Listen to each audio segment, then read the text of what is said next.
Assalamualaikum, selamat datang di channel Burung Liar. Dan pada kali ini saya mau menceritakan atau mengisahkan bagaimana cara saya atau awal mulanya saya berbudidaya burung di luar kandang ya. Walaupun ini masih proses, tapi ini sudah menghasilkan juga ya, sudah bisa manen juga. Untuk teman-teman yang baru gabung bisa cek video sebelumnya, saya sudah memanen anakan burung yang diternak di luar sangkar. Oke, dan di situ saya sangat senang sekali karena saya berhasil membudidayakan untuk burung ini di luar sangkar. Padahal untuk glodoknya atau untuk sarangnya itu sederhana saja ya, ada yang pakai kardus dan juga pakai triplek ya. Jadi di situ saya merasa yakin kalau burung ini adalah butuh kenyamanan, cuma butuh kenyamanan dan tidak sering ditangkap. Nah, itu burungnya akan merasa nyaman dan dia akan bersarang di sini, bersarang di luar sangkar, teman-teman. Oke, dan kenapa saya ada juga burung yang di dalam sangkar ya. Jadi untuk di dalam sangkar itu adalah burung yang saya bawa dari seberang, itu adalah burung mata putih ya, jalak mata putih asli, dan saya tidak akan menyamburnya di luar. Nanti kalau di luar takut jadi silangan, teman-teman ya. Oke, di situ kenapa saya mengandangkan untuk sepasang burung jalak kebo. Oke, dan di sini semua burung jalak kebo saya budidayakan di luar dan saya sedang proses, dan ini juga sedang berlatih ya, atau eksperimen juga ya namanya ya, karena ini juga baru pertama kali saya menternak burung di luar. Kalau untuk memelihara burung di luar sangkar itu memang dari dulu, teman-teman. Jadi dari tahun 90-an itu melihara burungnya itu udah tanpa kandang. Tapi untuk dulu karena tidak tahu kalau burung-burung ini mau punah, jadi kita tidak berpikir untuk membudidayakan mereka. Ya, jadi di sini karena burung langka, jadi saya menciptakan atau bereksperimen untuk membudidayakan burung-burung di sini. Jadi di sini hanya burung-burung yang tidak laku ya, teman-teman ya, sekali lagi. Tapi di sini semua burung itu sudah tidak ada, teman-teman. Kalau yang dekat dari daerah Banjarnegara mungkin sudah tahu, kalau semua burung-burung di lahan atau di alam itu sudah minim sekali. Oke ya, jadi untuk pemeliharaan burung di luar sangkar itu resikonya sangat banyak sekali, terutama kita ya namanya burung di luar. Kadang ada yang ditangkap orang ya, itu bukan orang setempat ya, jadi orang pendatang, dia mau nembak, mau mancing atau mau apa ya, bisa saja seperti itu. Dan ada juga yang dimakan kucing, ada juga yang sarangnya diobrak-abrik sama tikus ya, dan juga ada yang dodoknya dimasuki sama ular, teman-teman. Jadi di situ kita harus mempelajari benar-benar bagaimana cara kita menaruh kandangnya atau glodoknya yang benar, diposisikan yang pas ya. Jadi saya pun nggak sekali pasang langsung jadi, teman-teman. Jadi ini untuk pertama dulu saya juga memasangnya, itu pertama kali dipasang ya telurnya hilang ya, ternyata itu ada papan-papan atau kayu yang bisa buat memanjat hewan di malam hari. Nah, di situ kita ulang lagi dan kita pasang lagi untuk glodok, ternyata sudah sampai sekarang itu sudah berhasil, dan sekarang ada anak-anaknya juga, teman-teman. Jadi ini sedang bahasa saya itu semelur, jadi anakannya itu semelur, teman-teman. Jadi terus beranak dan tidak bosan-bosan, walaupun mereka untuk anakannya itu diambil sebelum keluar sarangnya. Oke. Jadi banyak juga pertanyaan di kolom komentar tentang burung jalak kebo ya. Jadi bagaimana awal mulanya kita mengeluarkan burung jalak kebo sampai dia mau bersarang di luar sangkar atau di samping rumah seperti ini. Nah, jadi ini sebenarnya kalau yang pemula ya gampang-gampang susah, karena kita harus mengenali dulu karakter burungnya, karena burung itu karakternya sangat-sangat berbeda-beda. Nggak ada burung yang karakternya itu sama, jadi semua membawa karakter sendiri-sendiri. Jadi untuk awalnya kan berarti penjodohan ya. Untuk penjodohan itu kalau yang burung jalak kebo sudah silangan atau mata kuning itu terbilang gampang, teman-teman. Karena apa? Karena untuk jalak kebo yang mata kuning atau sudah silang itu, kalau yang betina itu jambulnya sedikit ataupun bahkan tanpa jambul ya. Tapi hati-hati untuk teman-teman yang memilih indukan burung jalak kebo, karena kebanyakan yang namanya burung itu di dalam sangkar atau di dalam kandang. Nah, Itu karena jambulnya itu di dekat paruh, jadi dia kalau sering menabrak kandang setiap hari ya, karena kadang-kadang burung juga nggak lulut semua, ya walaupun lulut ditaruh kandang juga nabrak ruji kandang ya. Nah, di situ kita akan merasa ketipu sama pemandangan kita. Kenapa ketipu? Karena untuk jambulnya yang sudah menabrak-nabrak kandang itu jambulnya akan hilang atau akan sedikit. Nah, di situ kalau nggak ada jambulnya, walaupun jantan, kita akan mengiranya dia itu betina ya. Nah, di situ ada ciri-ciri lain untuk burung jalak kebo yang jantan dan betina untuk mata kuning atau silangan. Ini cerita yang mata kuning atau silangan, kenapa? Karena kebanyakan saya lihat orang memelihara burung itu sudah disilang atau mata kuning ya, walaupun mata mereka putih, itu bukan putih asli. Jadi saya lihat seperti itu. Maka untuk teman-teman direkomendasikan untuk memilih betina dan jantan itu yang pas. Itu saya rasa sangat mudah, karena kalau yang betina kelihatan ya, untuk gerakannya saja sudah kelihatan, untuk berdirinya juga kelihatan, walaupun bunyinya itu sama ya. Tapi untuk yang baru pemula bisa dilihat dari jambulnya dia terluka atau tidak. Kalau ada bekas lukanya atau bekas menabrak kandang ya, itu jangan dikira jambul itu nggak ada. Jadi kadang mereka ada jambulnya tapi sudah kena kandang ya. Oke, jadi di sini kita tidak bisa mendetailkan banget ya, karena ini waktunya juga cuma sedikit. Jadi di situ mungkin teman-teman bisa mengulangnya lagi atau bisa memahami atau bisa mengartikan kata-kata kami ya. Karena di sini ya tidak bisa detail banget. Ini untuk videonya juga hanya pemanis saja ya teman-teman. Jadi seperti itu untuk mencari indukannya, yaitu kalau yang biasanya di sini ya, kebanyakan di Banjarnegara atau di sekitarnya ya, khususnya di Jawa Tengah, itu kalau burung yang jalak kebo itu adalah burung jalak kebo mata kuning, walaupun mata putih itu silangan. Jadi untuk teman-teman yang mau cari indukannya,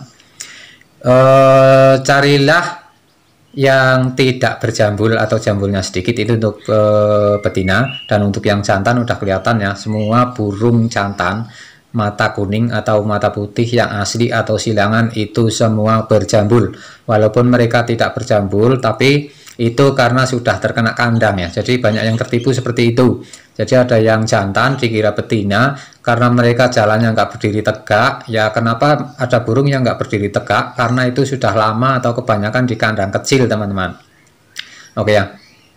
Dan di situ mungkin teman-teman sudah jelas untuk jantan dan betinanya ya. Kalau untuk mata putih ini belum bisa diceritakan ya, saya ulaskan sedikit. Untuk mata putih itu semua berjambul ya, semuanya itu berjambul dan kakinya itu sama dan hanya beda bodi. Jadi kalau yang jantan itu bodinya agak panjang ya, kalau yang kuning ini, kalau yang jantan agak bulat, tapi ya kalau yang mata putih itu agak panjang.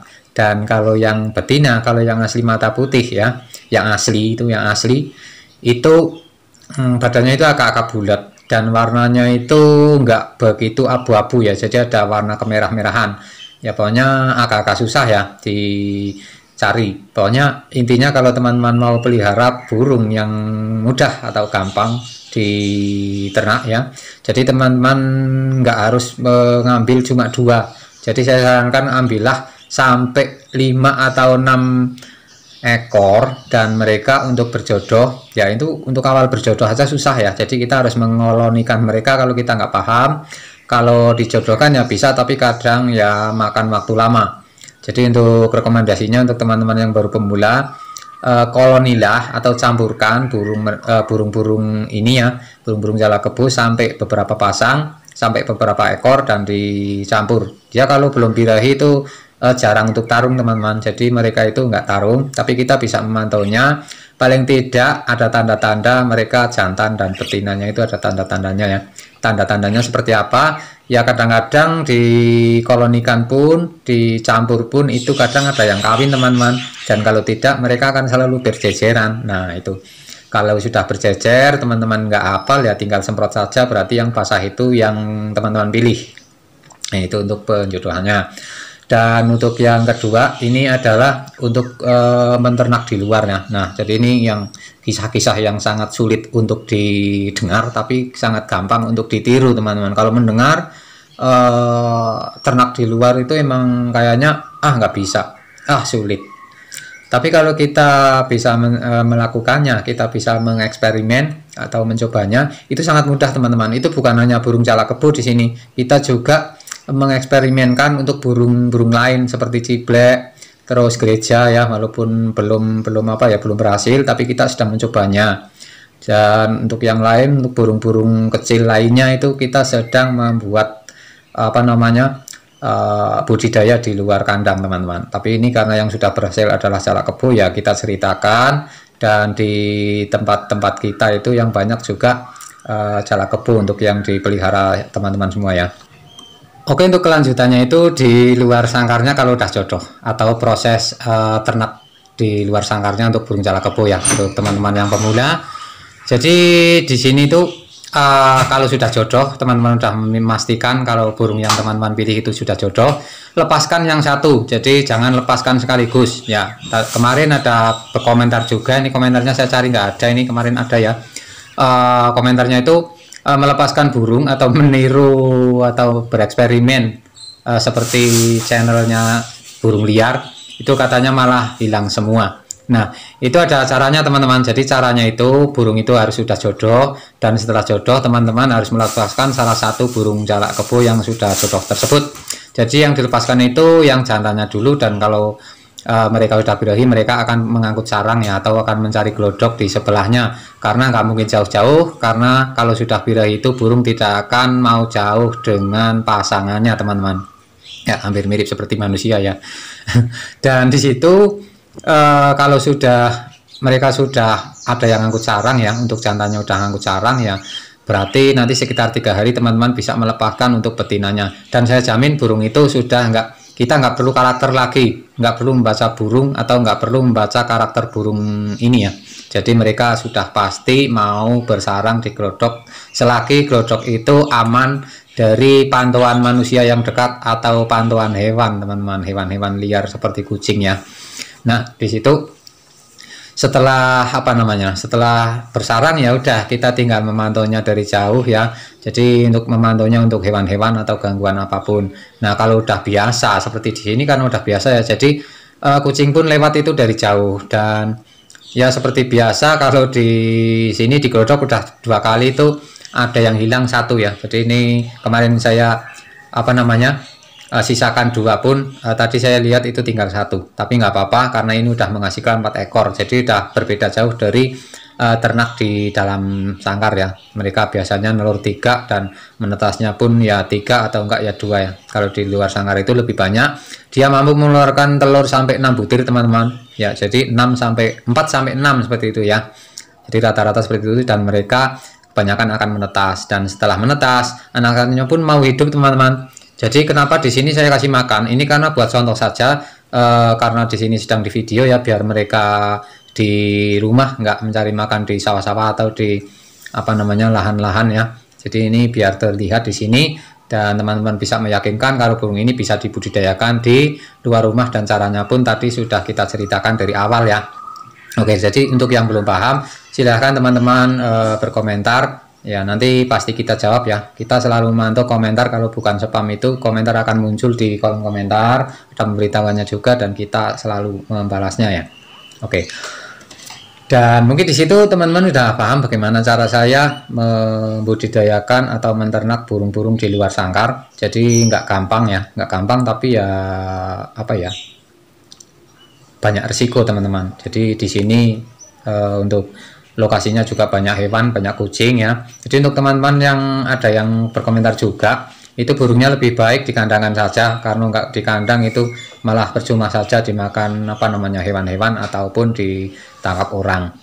Ya, itu masukan yang bagus. Tapi di sini saya mau berusaha juga tetap melestarikan di sini. Jadi saya tidak tidak akan mengharap kalau burung ini semua kembali setelah besar. Jadi walaupun burung ini terbang jauh pun, itu saya merasa senang teman-teman. Kenapa seperti itu?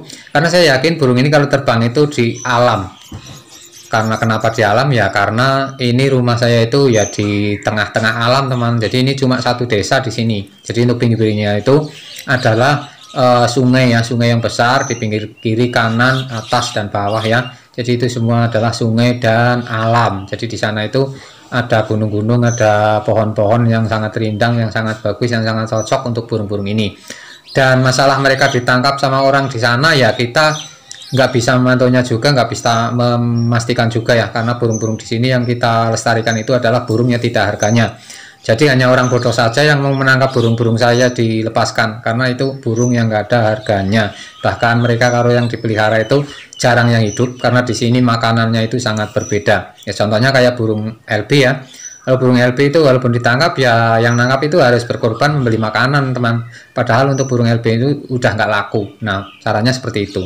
Atau ya gambarnya seperti itu ya. Jadi kita nggak akan apa namanya, kalau bahasa sini itu awal ya atau nggak akan apa namanya ya, pokoknya intinya nggak berharap lah ya, berharap untuk burung ini ditangkap orang terus rasanya itu gimana, aduh sudah memelihara udah sekian lama dipelihara malah ditangkap orang. Saya tidak menganggap seperti itu. Ininya kalau udah besar, udah bisa mandiri, bisa mencari makan, mau keluar ya silahkan, saya ikhlas. Toh di sini juga nanti akan berkembang biak di alam ya, atau di dekat-dekat kita. Jadi untuk komentar yang seperti itu ya saya merasa terima kasih sekali, dan di situ saya akan berpikir juga ya, apakah burung-burung saya itu benar-benar ditangkap orang atau dimakan kucing untuk yang sudah liar. Nah kemarin untuk contohnya untuk burung pelanduk semak itu udah hilang beberapa bulan, udah 3 bulanan memang hilang, jadi hanya terdengar suaranya saja ya.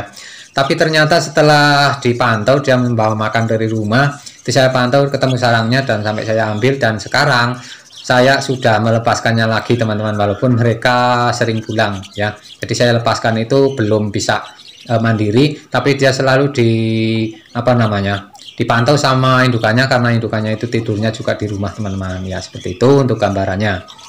Nah mungkin sih tidak masuk akal juga ya, tapi ya oke lah, itu nanti kita pikirkan belakangan ya. Di sini kita hanya apa namanya memperlihatkan bagaimana saya membudidayakan burung di luar sangkar ya. Jadi ini untuk sedikit mengulas anak-annya. Kalau sudah anakan seperti ini umur 9 hari teman-teman, jadi 4 hari saya ambil dan 5 hari ini di rumah saya ya, atau dipelihara saya sendiri. Ini makanannya itu cuma jangkrik, jangan dikasih fur ya. Kalau dikasih makan fur nanti burungnya nggak akan sehat, bahkan mereka kadang akan mati teman-teman. Dan kecerdasan burung-burung ini itu akan berkurang. Jadi untuk yang biasanya bisa ngomong, dia yang nggak bisa ngomong. Untuk yang biasanya mereka bisa berkicau bagus ya, menganggut-anggut gitu ya, menghibur kita, menemani kita ngopi, itu mereka ya nggak seperti itu lagi, nggak seperti harapan kita ya. Dan ini burung-burung yang liar juga saya kandangkan semua, karena untuk burung cala kebo itu semuanya kalau sudah bersarang dia galak sekali dan mengejar-ngejar burung-burung yang di sekitarnya. Bahkan sampai burung valep berparuh bengkok dan burung LB yang berparuh bengkok pun itu dia diserang, dan dia itu nggak takut apa-apa. Bahkan kucing pun kalau siang itu diserang teman-teman. Jadi semua yang lewat itu diserang, bahkan sampai saya sendiri yang mengasih makan mereka, yang merawat mereka itu diserang teman-teman. Nah di situ kenapa burung ini banyak yang saya kandangkan. Nah rencana ini kalau sudah anaknya udah gede ya, saya mau memindahkan di yang jauh ya, jadi yang belakang rumah atau di sana ya, agak jauh, biar di sini untuk burung-burung yang kita latih hidup di luar kandang atau biasa di alam ya, itu bebas di sini. Nah semua burung ini di kandang dulu. Dan untuk burung siung patu ini pun ini adalah pemangsa untuk burung-burung lain. Saya sudah banyak korban di sini ya, tapi saya tidak apa-apa ya, banyak solusi juga komentar dari teman-teman untuk mengandangkan burung ini, dan saya memulai untuk mengandangkan burung pemangsa ini teman-teman. Oke ya, jadi ini untuk pembicaraannya kemana-mana, tapi ini tetap memandu ke peternak ya. Jadi ini dulu saya juga membuat kandang ternak untuk awal mulanya itu waktu burung LB itu masih laku ya, kita pelihara di sini. Sampai nggak laku pun saya tetap memelihara mereka, walaupun saya telah membuka untuk kandangnya ya, jadi mereka itu bisa keluar masuk. Jadi untuk teman-teman yang baru gabung, jangan salah mengira ya kalau burung ini dilepasin aja begitu saja, tapi kita di sini melepaskan mereka itu mengharapkan mereka pulang.